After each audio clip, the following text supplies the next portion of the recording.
I don't know if that's a bass or not. Oh, that's a dang big one too.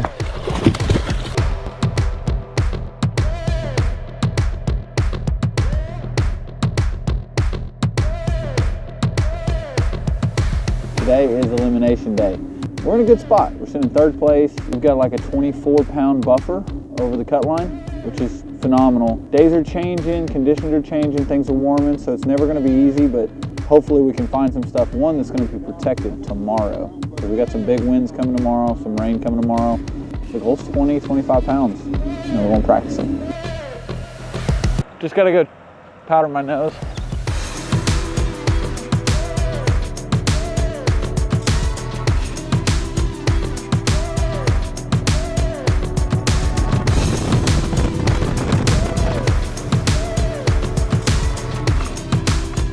All right, let's see if it's a bass right here. I'm not seeing any bait here, which I don't like. Gosh dang it. Hitting that fish down deep is impossible. Those deep ones are just so hard to target because they're swimming, for one. They're not sitting still. And then your target zone gets, because it's so dark down in 35, 40 feet of water, that you got to put it right on their nose. You got to predict where they're swimming. It takes 10 seconds for your bait to get down. These suckers now, they're over here.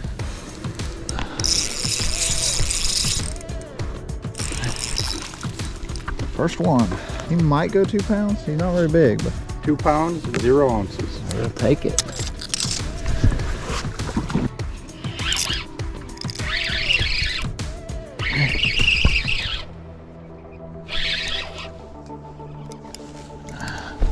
Need to loosen that drag a little bit, don't I?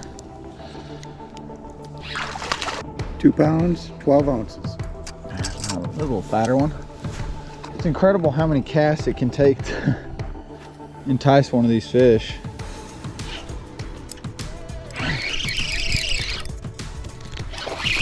Little psychopath there.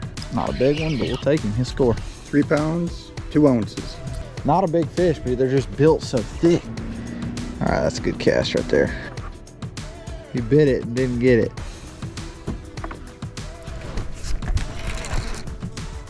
I don't know if that's a bass or not. Oh, that's a dang big one too. How about a 40-foot deep bass? That's pretty crazy. Hey, we caught one on a bait caster. What do you know? 40 feet of water. 5 pounds, 2 ounces. There's a 5-pounder. Look at that one.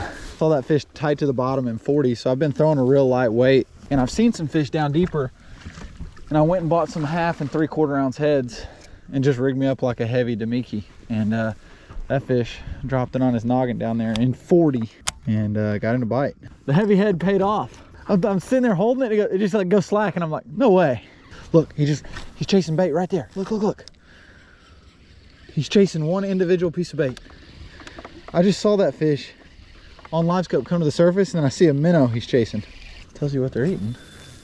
Here he comes, here he comes. Come on.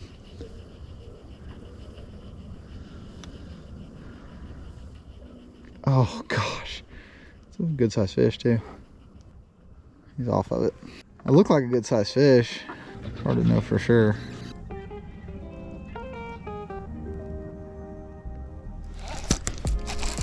That's a good one, I think. 2 pounds, 14 ounces.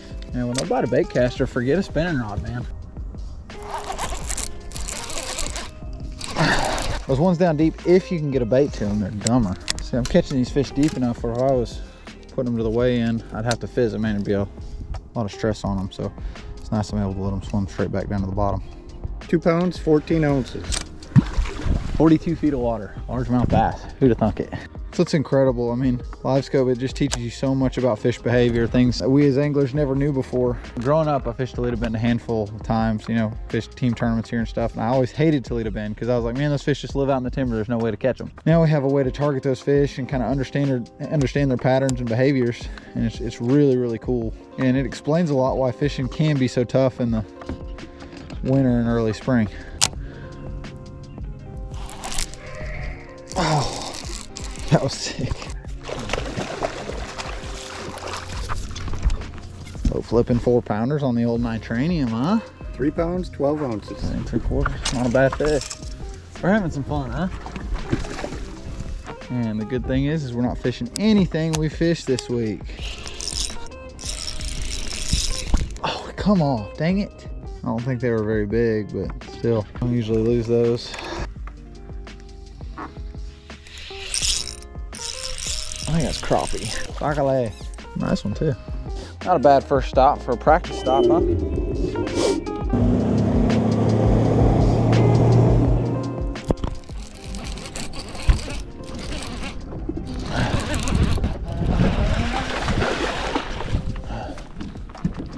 Not a big one, but I'll take him. When you get it in front of a deep one, he bites, period. It's just put it in front of him. 2 pounds, 2 ounces. Fish. Putting out them cane piles. That's a good one, I think. Can't tell. I should just bow flip this fish. That's what not to do right there. Got a big old head on him, small body. 2 pounds, 13 ounces. Not a bad one. Thank you. Knockout round made, mission accomplished. Hadn't found anything that was like groundbreaking yet, but still hunting. I've done what I wanted to do. You know, first period knockout round is confirmed. Now we got to go find them because we got big winds coming tomorrow. I want to find stuff that's protected and hopefully fresh. There's a lot of these creeks are starting to clear up a little bit. So I think there's areas of the lake that are going to begin to open up with this pattern that you hadn't been able to fish in all week. So I'm going to bounce around, try to cover a lot of water, fish a lot of different places. I'll probably spend half a period in this creek and then we're going on up.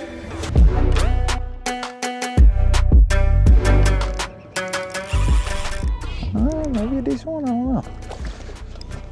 Oh, I gotta stop doing that, I'm gonna break a rod.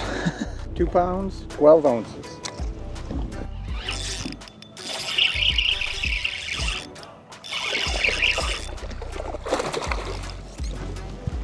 Gosh, dude, I'm gonna break a rod if I don't quit doing that. 2 pounds, 3 ounces. The name of the game really is just cover water out here. You can't sit in one place too long. Throw out as many fish as you can.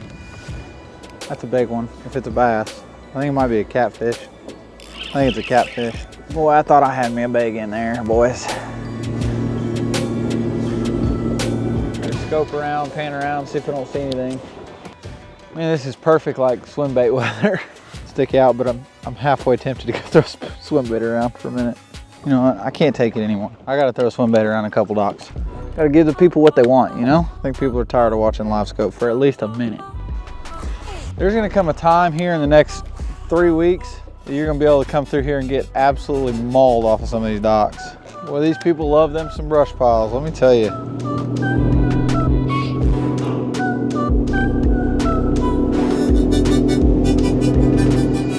I'd love for this one to not be a goner because I see 2 bass. Dang it, dang it. Pretty good line. Come on.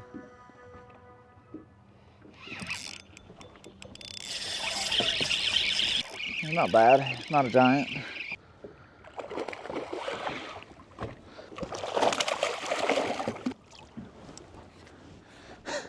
Not the craziest thing. 3 pounds, 2 ounces.